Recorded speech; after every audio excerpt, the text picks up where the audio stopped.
Among DC Comics' pantheon of legendary heroes, Aztek stands apart, not just because of his dazzling golden armor or his mythologically inspired powers, but because of the philosophical and spiritual questions that orbit his story.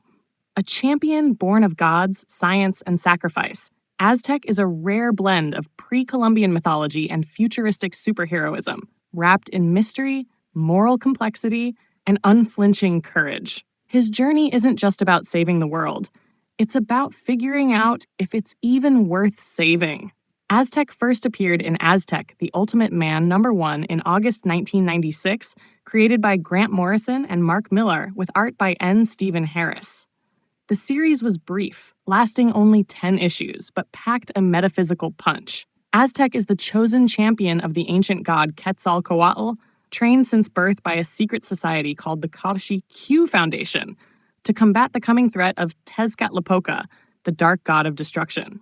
The original Aztec's civilian identity is Uno, later revealed as Kurt Falconer, a young man raised in secrecy and subjected to intense training to prepare for his destiny.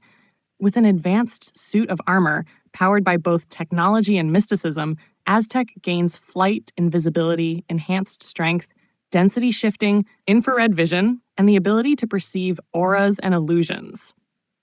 His golden armor visually represents the fusion of ancient power and futuristic tech, mirroring his struggle to balance tradition and progress.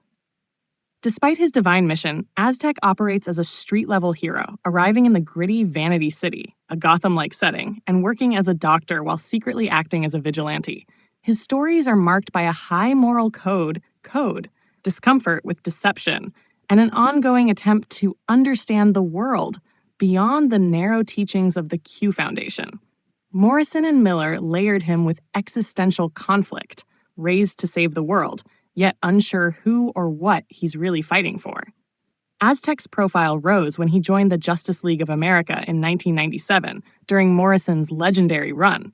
He brought a humble and curious presence to the team, though often feeling out of place among mythic heroes. His story reached a tragic climax in JLA number 41, where Aztek sacrifices himself to stop Mageddon, the embodiment of Tezcatlipoca. His death was noble and heroic, but also heartbreakingly abrupt, cutting short what could have been a long and rich narrative. For years, Aztek stood as a symbol of unrealized potential, a deeply original hero whose story ended too soon.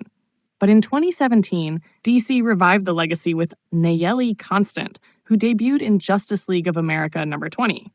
Also trained by the Q Foundation, Nayeli inherits the armor and title, confronting Tezcatlipoca anew and eventually joining the Justice League. Her presence redefined Aztek, not just as a singular hero, but as a mantle, a legacy of cosmic responsibility passed through generations. The Aztek mythos merges Aztec mythology, science fiction, theological inquiry, and superhero action. It doesn't shy away from deep questions. What is destiny? Can ancient beliefs evolve? Is violence ever righteous? Both Kurt and Nayeli grapple with these dilemmas, not just through combat, but through reflection. That mix of raw power and spiritual searching is the essence of Aztek. Aztek remains a cult favorite, a golden symbol of the Morrison-Millar era's daring to infuse capes and costumes with philosophy, myth, and meaning. He may not be DC's most famous hero, but for those drawn to depth beneath the armor, Aztek's legacy still shines.